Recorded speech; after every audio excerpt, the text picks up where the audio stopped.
Eh bien là, donc nous reprenons et terminons le cycle des 4 derniers signes astrologiques. Nous avons étudié déjà 8 signes maintenant, il en reste 4.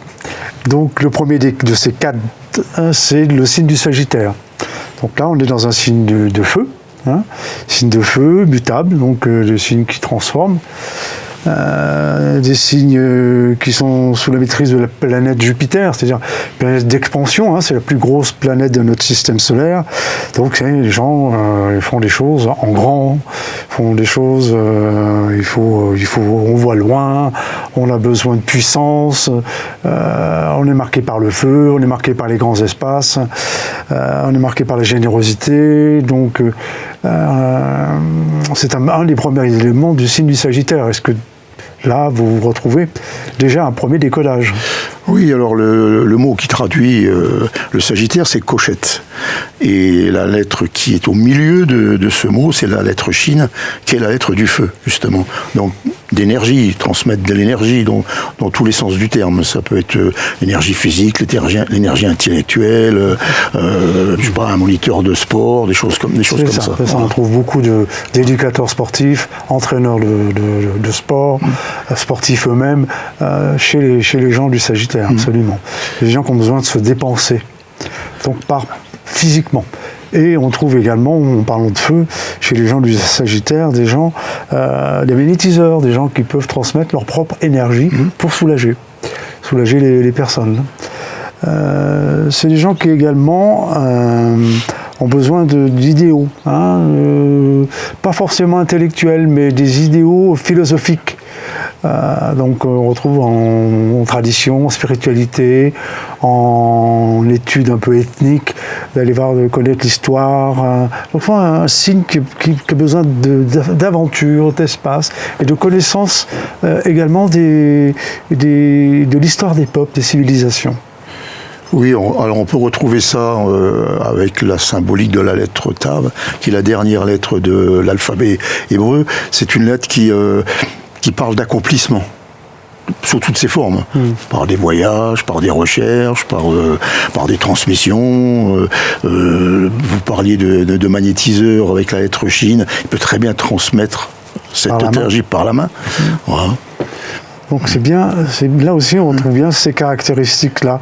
Et chez les gens du Sagittaire, on a également souvent des gens d'une noblesse, une certaine noblesse, avec qui on a envie d'être, de partager des moments philosophiques, de discuter, des moments conviviaux. C'est des gens d'agréable compagnie, dont on recherche la compagnie. On a parlé des idéaux philosophiques, ils peuvent être justement des fois un peu dogmatiques, en cherchant à convaincre que leur pensée, en tous les cas, leur idéal est un peu est noble, donc discute pas la contradiction. On peut retrouver ça. Oui, on le retrouve avec la lettre Kof. C'est une lettre qui permet de trancher. Alors, ce sont des gens qui ont des idées. Ils ont du mal à accepter celles des autres, mais il faut qu'ils se fassent des idées par eux-mêmes. Et quand ils ont tranché, ils ont tranché. Voilà, on ne revient pas en arrière. Mais ce sont des gens brillants par le fait encore de cette lettre Chine, qui est une lettre de feu, de brillance et d'énergie. Oui. Autant le lion, qui est un signe de feu, il faut que ça se voit, autant le Sagittaire, il faut que ça bouge. Ça se voit en bougeant, en réalisant des exploits sportifs. Donc éducateur, on l'a vu, noblesse d'âme, on l'a vu aussi, des grands idéaux philosophiques, spirituels. Donc c'est bien, là encore une fois, au niveau de la lecture hébraïque, on retrouve le parallèle. Un parallèle qui est convergent. Et on le verra plus tard en approfondissant justement non seulement les signes, mais également les planètes. J'ai parlé de la planète Jupiter, qui est une planète d'expansion, de générosité, de chance aussi. C'est un facteur chance, et les gens du Sagittaire sont assez marqués par la chance. Donc on approfondira dans nos prochaines vidéos, justement, encore une fois avec les lettres hébraïques, cette connaissance importante. La lettre Kof ouvre le mot Kiddush. Kiddush, c'est la bénédiction, donc c'est des gens bénis, un peu. C'est pour ça qu'ils ont de la chance, peut-être. Oui, des gens qui ont souvent de la chance. Et Jupiter est un facteur de chance. Là, donc après le signe du Sagittaire, nous allons parler du signe du Capricorne. Signe de terre, signe qui se hâte lentement. Hein, le Sagittaire se hâte vite, si on peut le dire. Là, le Capricorne prend son temps. C'est le signe du temps. Il est sous la maîtrise de Saturne, Chronos. On prend son temps. D'ailleurs, ce sont des gens qui se réalisent en général dans la deuxième partie de leur vie. Ce sont des gens sérieux, des bâtisseurs, des constructeurs, on peut dire des architectes. Est-ce que déjà là, on a une première comparaison kabbalistique? Oui, alors ça se traduit par le mot Gedi, qui commence par la lettre Gimel, qui est c'est le chameau, c'est l'animal qui se déplace lentement, tranquillement, mais costaud, qui a ses réserves. Voilà, il fait ses réserves avant de partir et traverser le désert. C'est un grand mot capricornien, thésauriser. Ça. Je mets les choses de côté, je mets de l'argent de côté, parce que justement, je veux mener ma monture loin, donc je l'aménage et en même temps, je mets les provisions qu'il faut. C'est ça. Ça correspond bien au chameau. C'est ça. Et la lettre Dalet qui suit, il ouvre justement les portes pour s'évader, pour partir, faire ses voyages. C'est un signe qui voyage, alors c'est pas un grand voyageur dans l'esprit, il voyage, les gens qui voyagent. Mais ils sont surtout sont des gens qui travaillent mentalement, qui ont besoin d'être rassurés mentalement. Intellectuellement, oui, mais surtout mentalement. Ils se projettent, ils ont besoin de comprendre matériellement. Ils tournent en rond matériellement. S'ils ne trouvent pas une porte de sortie philosophique, intellectuelle, qui les nourrissent différemment, ils risquent de tourner en rond. C'est pour ça qu'on se dit qu'ils se réalisent souvent dans la deuxième partie de vie. On le retrouve justement dans cette lettre Gimel qui est le Gamal, le pont. Et ils font ce va-et-vient entre les deux rives, entre les deux espaces, pour essayer de trouver quelque chose, de se réaliser. Donc on fait des va-et-vient, on rouvre la porte, on les referme, on ressort. Voilà, c'est ces gens qui peuvent s'enfermer facilement, les gens du Capricorne, mentalement. Ils peuvent s'enfermer concrètement, ça peut être des ermites, c'est-à-dire des moines dans leurs cellules, des ermites, des gens qui se retrouvent seuls, pas pour en tant que chercheur, pour essayer de comprendre le sens de la vie, pour donner un sens à leur vie. Pour ça qu'on trouve le symbole de la lame des tarots de Marseille, l'ermite, symbolise bien les gens du Capricorne. Oui, c'est pas un vrai solitaire, il a besoin d'un peu de solitude pour réfléchir. Donc il referme ses portes, les siennes, là, et il fait une descente intérieure pour réfléchir. C'est pour ça qu'on dit souvent, les gens du Capricorne sont trop sérieux, ils réfléchissent trop. Oui. Moi, j'ai vu passer des soirées avec des gens du Capricorne qui peuvent être marrants, peuvent être rigolos. Mais ils sont sérieux, c'est l'image, on leur fait confiance naturellement. C'est des gens à qui on va donner la clé du coffre-fort dans une association, par exemple, très rapidement. Oui, on le retrouve avec la lettre Yod, c'est la main tendue, c'est des gens qui tendent la main, qui sont avenants, qui savent être avenants. Qui savent être avenants, oui. Mais en même temps prudents, c'est des gens prudents. Oui. C'est des gens, j'ai des fourmis, on l'a vu tout à l'heure avec le chameau, on thésaurise pour l'hiver, on est sérieux, on avance lentement, on est ambitieux, il y a beaucoup d'hommes politiques qui deviennent marqués par le Capricorne, qui réussissent, mais plutôt à partir de 50 ans, 60 ans, dans leur carrière politique. C'est des gens, solitaires, on l'a vu, très structurés, besoin de construire, des bâtisseurs, structurés mentalement, sérieux, solides. C'est ce qu'on retrouve dans la lettre Yod, qui sont des innovateurs, des constructeurs. Vous avez des possibilités d'être architecte. C'est des gens savoir organiser un chantier. Et donc solides aussi bien sur les fondations matérielles que sur les fondations intellectuelles. Pour les gens du Capricorne. Donc voilà pour le Capricorne, je crois que les gens ont bien fait le tour, et on voit bien que là encore, la corrélation se fait naturellement. On a fait des parallèles sur tous les signes. Voilà. Donc là, nous continuons par le signe du Verseau. le signe le plus avant-gardiste des 12 signes du zodiaque. C'est-à-dire que ce sont des gens qui aiment créer. Ce sont des gens qui aiment créer des idées, des philosophes, créateurs de mode, dessinateurs créateurs de science-fiction, dessinateurs de bandes de BD. Voilà, les Verseaux, ils aiment pour que ça soit nouveau, que ça soit innovant. Ils aiment. C'est le signe en face du signe du lion. Hein. C'est un axe Lion-Verseau. Le lion, vous voyez, il rayonnait par sa présence. Le Verseau rayonne par ses idées. Il faut que ces idées soient plus brillantes que celles des autres. Donc je suis un avant-gardiste. Est-ce que déjà là, on a un premier élément kabbalistique allant dans ce sens-là? Oui, alors donc le mot qui traduit ce signe, c'est Déli. Et on a le lamed au milieu, qui est une lettre de transmission. C'est un peu le maître, le chef, et qui transmet ce qu'il sait, son savoir. Voilà. Et le yod qui est derrière, c'est la création. Donc on retrouve... On retrouve la création, transmettre, mais transmettre des idées. Hein, c'est vraiment d'être innovant, être innovateur. C'est aussi un signe la tradition dit que les Verseaux, c'est le signe de la fraternité.